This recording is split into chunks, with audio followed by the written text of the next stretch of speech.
Qu'est-ce qu'il y a? C'est trop. What's up YouTube, j'espère que vous allez bien. Ça va faire un peu plus d'un an, voire 2 ans que j'ai commencé ma chaîne.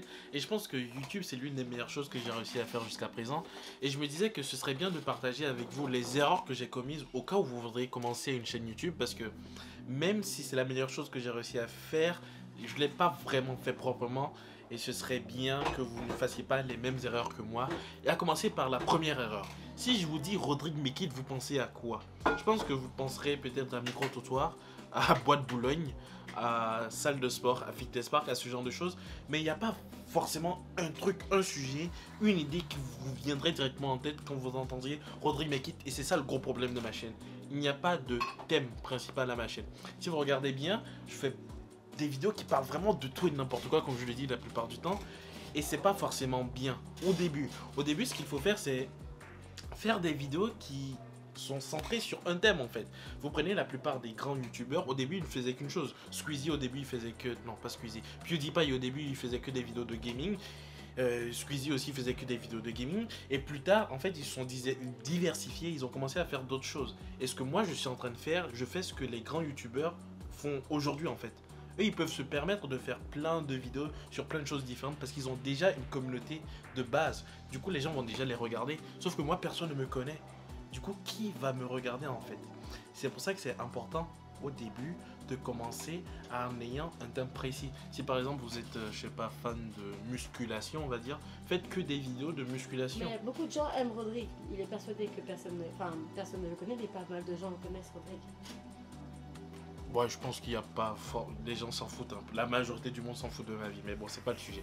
Le fait est qu'au début, concentrez-vous sur un truc, faites des vidéos dessus, créez une communauté dessus, et plus tard, vous pourrez vous permettre de faire des vlogs, des vidéos. Où Ah non, parce que ça ferait trop de monde. Comme ça ferait trop de monde. Bref. En tout cas, c'est ce que je pense que. Je pense que. Rodrigue devrait fumer, mais il veut pas m'écouter. Je ne filmerai pas. Je pense que ce qui a empêché, ou ce qui fait que ma chaîne a une progression vraiment très lente, c'est le fait que quand quelqu'un pense à Rodrigue Mekit, il ne sait pas à quoi s'attendre en fait. Je suis vraiment trop généraliste. Et ça, c'est pas un problème parce que initialement ma chaîne, je l'ai créée parce que c'est ma bibliographie, c'est un journal et je trace tout ce que je fais. Du coup, c'est un choix de ma part de ne pas être centré et de vraiment faire tout ce que je pense en fait. C'est un choix de ma part de le faire.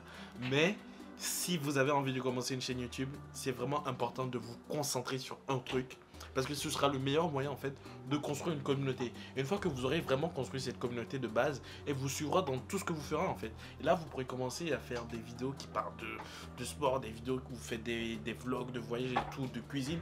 Là vous pourrez faire ce que vous voulez. Mais au début, vraiment concentrez-vous juste sur un thème. Un thème. Sur ce que vous aimez faire.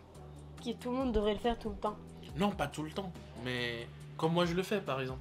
Tout le temps. monde devrait, pas tout le temps. Faire une vidéo. Non, pas, voilà, c'est ce que ça allait être le deuxième sujet. La deuxième erreur à ne pas commettre, c'est l'irrégularité. Vous le savez peut-être ou vous ne le savez peut-être pas, mais je fais des vidéos tous les jours. Mais ça, c'est une lubie de ma part. J'aime bien me fixer des objectifs stupides parce que ça me permet en fait de ne pas me perdre et ça me permet de ne pas devenir fou, j'ai envie de dire. À chaque fois que je me fixe. C'est quoi d'être grave, d'être fou? À chaque fois, complètement fou. Non, c'est pas fou dans ce sens-là, mais fou dans le sens perdu. À chaque fois que je me fixe pas d'objectif, en fait, je dérive, mais littéralement. Je ne peux pas vivre sans avoir un objectif, en fait. Et le fait de me fixer ce quota d'une vidéo tous les jours, en fait, ça me permet de tout simplement survivre, j'ai envie de dire. Et la deuxième erreur, c'est le fait d'être irrégulier. À un moment, quand j'avais commencé ma chaîne, il y a un an, ça marchait ultra bien. J'avais commencé les séries de vidéos qui marchaient bien et c'était les micro-trottoirs et ça se voyait que tout le monde regardait, ça faisait énormément de vues, il y avait énormément d'interactions et c'était là je pense que j'avais trouvé la direction de ma chaîne et il n'y aurait pas eu le Covid, j'aurais continué à faire des micro-trottoirs. Malheureusement le Covid est arrivé, ça a complètement cassé toute la dynamique et après j'ai plus pu faire des micro-trottoirs et ça a complètement bousillé la chaîne. Mais ce que je veux dire c'est que il faut être extrêmement régulier. Je faisais des vidéos tous les mercredis et tous les samedis. Et du coup, je disais que la deuxième erreur, c'était vraiment le fait d'être irrégulier. Évitez d'être irrégulier. Parce que c'est la régularité qui va faire que YouTube va repousser vos vidéos. C'est la régularité qui va faire que vous allez présenter à une nouvelle personne. Du coup, vraiment, soyez régulier. Et c'est pas forcément de votre faute si à un moment vous ne pourrez pas être régulier.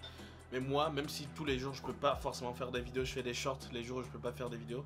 Mais c'est essentiel de pouvoir être en mesure de respecter votre emploi du temps et de produire régulièrement. Et c'est la deuxième erreur, je pense, que j'ai commise. Parce qu'à un moment, j'étais vraiment pas régulier. Et il faut être régulier. C'est ultra important. La troisième erreur, c'est le...